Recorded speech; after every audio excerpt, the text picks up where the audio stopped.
Welcome to Let Me Fix This. Enjoy the video.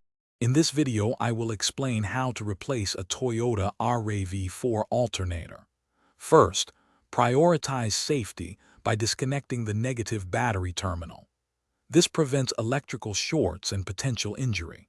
Make sure your vehicle is on a stable, level surface and properly supported. Having all your tools ready beforehand will make the process much smoother and more efficient. Next, you'll need to gain access to the alternator. Start by loosening the serpentine belt tensioner and carefully removing the drive belt.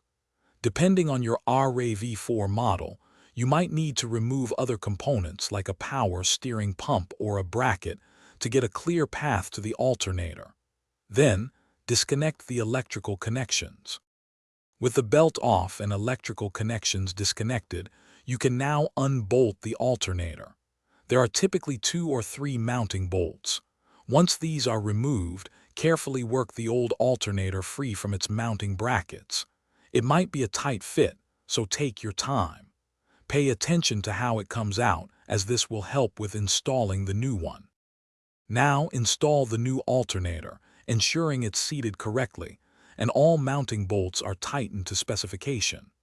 Reconnect all electrical wires and the serpentine drive belt, making sure it's properly tensioned.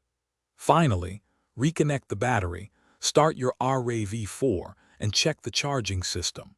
You should see a voltage reading around 13.5 to 14.5 volts. Thanks for watching. If you found this helpful, don't forget to like and subscribe.